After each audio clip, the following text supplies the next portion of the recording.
Hello friends, so I welcome you all for this new lecture which is on how to read a psychometric chart. ठीक है, तो psychometric properties के बारे में I have discussed in the prior lecture और इस lecture में बात करूँगा कि साइकोमेट्रिक चार्ट पे जो प्रॉपर्टीज़ होती हैं जैसे ड्राई बल्ब टेम्परेचर है, बेड बल्ब टेम्परेचर है, स्पेसिफिक ह्यूमिडिटी है, रिलेटिव ह्यूमिडिटी है, तो इनको किस तरह से हम रीड करते हैं। तो हम वन बाय वन स्टार्ट करते हैं।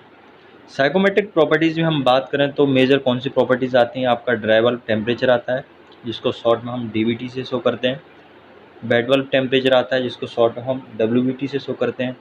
ड्यू पॉइंट टेम्परेचर आता है जिसको हम डीपीटी से शो करते हैं।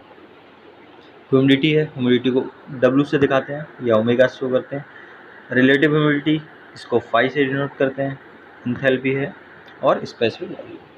ठीक है, तो आइए वन बाय वन देखते हैं साइकोमेट्रिक चार्ट पे किस तरह से हम इनको रीड करते हैं। तो सबसे पहले साइकोमेट्रिक चार्ट समझते हैं। साइकोमेट्रिक चार्ट बेसिकली एक चार्ट होता है जिसमें एयर की सारी प्रॉपर्टीज़ को आप रीड कर सकते हैं। ठीक है, एयर की जो प्रॉपर्टी है जैसे अब अभी हमने जो डिस्कस किए हैं उन सारी प्रॉपर्टीज़ की वैल्यूज़ हम कैलकुलेट कर सकते हैं on the psychometric chart. Next is ये साइकोमेट्रिक चार्ट में जो आपका अब्सीसा होता है, एक्स एक्सिस होता है, वो शो करता है ड्राई बल्ब टेम्परेचर। ठीक है, और इसका जो ऑर्डिनेट होता है वो शो करता है ह्यूमिडिटी। ठीक है, आपको एक चीज़ और समझने की ज़रूरत है। यहाँ से हम इस तरफ जाते हैं तो डीवीटी की वैल्यू क्या होती है, इंक्रीज होती है। ऐसे ही यदि हम इस तरफ ऊपर की तरफ जाएंगे तो ह्यूमिडिटी की वैल्यू क्या होती है, इंक्रीज होती है। और आप देख सकते हैं this is how a psychometric chart look like. ठीक है, और इसमें आप ये देख रहे हो ये सैचुरेशन लाइन कहलाती है, सैचुरेशन कर्व कहलाता है।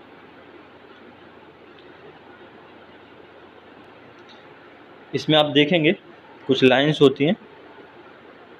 ठीक है, और ये लाइंस, ठीक है, तो इसमें जो वर्टिकल लाइंस हैं ये basically constant dry bulb temperature lines हैं। और आप देखेंगे मैंने आपको पहले बताया है यदि मैं इधर से इस तरफ मूव करूँगा तो इनकी जो वैल्यू होती है वो डीवीटी की बढ़ती जाती है। ठीक है, dry bulb temperature lines basically क्या है, वर्टिकल लाइंस होती हैं जो कि इक्विडिस्टेंस पे होती हैं और ये डीवीटी को शो करती हैं। Next is horizontal lines. ये इस तरह से आप हॉरिजॉन्टल लाइंस देख रहे हो। ये horizontal lines equidistance horizontal line आपका शो करती हैं स्पेसिफिक ह्यूमिडिटी या ह्यूमिडिटी रेशियो। ठीक है, ह्यूमिडिटी रेशियो हम पहले ही पढ़ चुके हैं। ह्यूमिडिटी रेशियो क्या होता है, amount of water vapour present in पर केजी ऑफ ड्राई एयर। तो इसका जो वैल्यू होती है वो ग्राम पर केजी ऑफ ड्राई एयर में आती है। ठीक है, तो यहाँ पे ये जो वैल्यू शो कर रहा होगा वो जैसे मान लीजिए 5 ग्राम 10 ग्राम इस तरह से वैल्यू शो करता है। जैसे हम ऊपर की तरफ जाएंगे तो वैल्यूज इंक्रीज होती हैं। डीवीटी क्या होता है, नॉर्मल जो एयर का टेम्परेचर रिकॉर्ड करता है थर्मोमीटर, उसको बोलते हैं हम ड्राई बल्ब टेम्परेचर। ये आपको समझ में आता है। आगे हम देखते हैं, ये हमने और आगे इसमें बढ़ जाए। हाँ, तो आप ये जो कर्व लाइंस देख रहे हैं ये कर्व लाइंस रिप्रेजेंट करती हैं रिलेटिव ह्यूमिडिटी। क्या रिप्रेजेंट करती हैं, ये रिलेटिव ह्यूमिडिटी रिप्रेजेंट करती हैं। और इसमें यदि आप यहाँ से इस तरफ मूव करेंगे तो रिलेटिव ह्यूमिडिटी क्या होती है, कम होती जाती है। ये 100% यहाँ पर रिलेटिव ह्यूमिडिटी होगी। ये सैचुरेशन लाइन है और सैचुरेशन लाइन पे जो रिलेटिव ह्यूमिडिटी की वैल्यू होती है इट इज़ 100%। ठीक है, तो यहाँ से जैसे आप जाएंगे तो 90 80 20 10 तक इस तरह से आती है। या फिर हम उसको दूसरी लैंग्वेज में बोलें तो जैसे हम यहाँ से इस तरफ चाहेंगे तो रिलेटिव ह्यूमिडिटी की वैल्यू क्या होती है, इंक्रीज होती जाती है।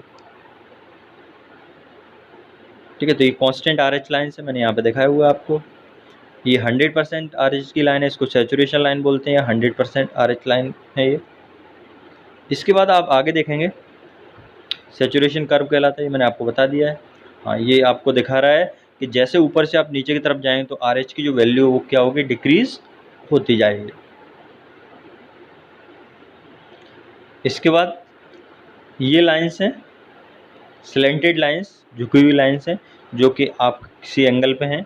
ये लाइंस बेसिकली रिप्रेजेंट कर रही हैं बेड बल्ब टेम्परेचर। क्या रिप्रेजेंट कर रही हैं, bed bulb temperature. Bed bulb temperature आपको बताया था कि जब थर्मोमीटर के बल्ब को हम वेट क्लॉथ से रैप कर दें, कवर कर दें, तो जो टेम्परेचर थर्मोमीटर रिकॉर्ड करेगा that temperature is known as wet bulb temperature, and value of wet bulb temperature is always lesser than dry bulb temperature.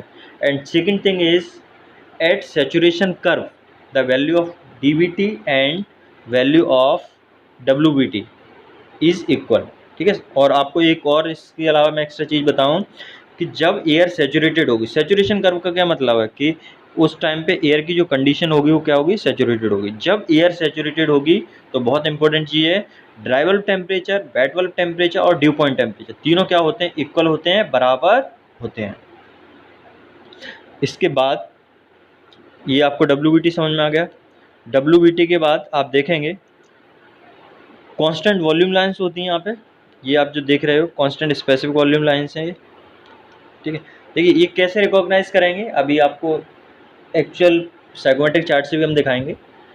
जो इंक्लिनेशन होता है WBT का वो कम होता है, और आपका जो इंक्लिनेशन होता है स्पेसिफिक वॉल्यूम लाइंस का उनका इंक्लिनेशन क्या होता है, ज़्यादा होता है, उनका जो एंगल होगा वो ज़्यादा होगा। आप यहाँ पे देख पा रहे हैं इसका एंगल ये है और इसका एंगल ये है, ठीक है। तो इसका एंगल क्या है, ज़्यादा है, ठीक है। स्पेसिफिक वॉल्यूम लाइंस होती हैं उनका स्लोप क्या होता है, ज़्यादा होता है in comparison to WBT constant wet bulb temperature lines. आगे बढ़ते हैं। दूसरा है इंथैल्पी स्केल। आप यहाँ पे ये देख रहे हो, ये शो कर रहा है आपका इंथैल्पी स्केल, ठीक है।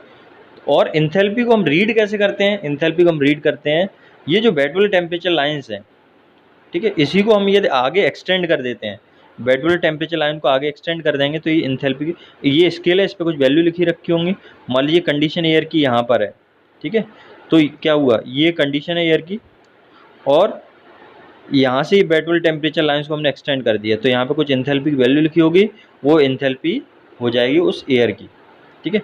तो वेट बल्ब टेम्परेचर लाइंस को हम बेसिकली आगे की तरफ जब एक्सटेंड कर देते हैं तो इंथैल्पी स्केल को उसको मिला देते हैं, तो आप एयर की इंथैल्पी को वहाँ से कैलकुलेट कर सकते हो, फाइंड आउट कर सकते हैं। नेक्स्ट थिंग इज, आप देख सकते हैं कि जैसे हम यहाँ से ऊपर की तरफ जाते हैं तो इंथैल्पी की वैल्यू क्या होती है, इंक्रीज होती जाती है। तो आपने ये सारी चीज़ें देखी, कांस्टेंट, और ये कांस्टेंट वॉल्यूम लाइंस हैं, ये जो ब्लैक कलर में आप देख रहे हो ये कांस्टेंट वॉल्यूम लाइंस हैं। तो आगे देखते हैं ड्यू पॉइंट टेम्परेचर कैसे फाइंड आउट करते हैं। मान लीजिए जो आपके पास एयर अवेलेबल है, ठीक है, मान लीजिए जो आपके पास एयर अवेलेबल है उसकी कंडीशन ये है, ये पॉइंट पे एयर अवेलेबल है, ठीक है। तो हम क्या करते हैं, उस पॉइंट को हॉरिजॉन्टली एक्सटेंड करते हैं, कहाँ पे, सैचुरेशन लाइन की तरफ। इस पॉइंट को हमने यहाँ पे हॉरिजॉन्टली सैचुरेशन लाइन की तरफ एक्सटेंड कर दिया, और यहाँ पे जो टेम्परेचर होगा वो टेम्परेचर आप यहाँ से रीड कर सकते हैं। तो इस तरह से हम फाइंड आउट कर सकते हैं ड्यू पॉइंट टेम्परेचर। मान लीजिए पॉइंट यहाँ पे लोकेट है, यहाँ पे पॉइंट लोकेट है, तो आपने क्या किया, इस लाइन को इससे एक्सटेंड कर दिया, तो यहाँ पे एक्सटेंड कर दिया, तो ये पॉइंट मिल गया आपको, और यहाँ पे, यहाँ से आप इसको यहाँ एक्सट्रापोलेट करेंगे तो ये टेम्परेचर की यहाँ पे वैल्यू लिखी होगी वो आपको मिल जाएगी।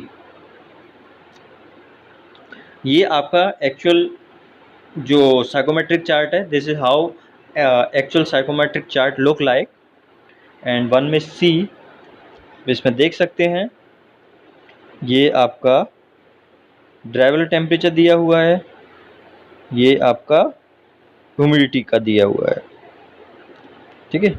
और आप देख सकते हैं इसमें लाइंस बनी हुई हैं, ये आपका DBT शो कर रही है, ये वाली लाइंस, ठीक है, ये DBT शो कर, और यहाँ पर हॉरिजॉन्टल लाइंस भी ड्रॉ की हुई हैं इस तरह से, ये आपका रिप्रेजेंट कर रही हैं क्या, ह्यूमिडिटी को रिप्रेजेंट कर रही हैं, ठीक है। ये सैचुरेशन कर्व है, जैसे मैंने आपको बताया था, ये सैचुरेशन कर्व है, ठीक है। और इंथैल्पी का आपको बता चुका हूँ मैं, सॉरी, ये इंथैल्पी का है यहाँ पे स्केल।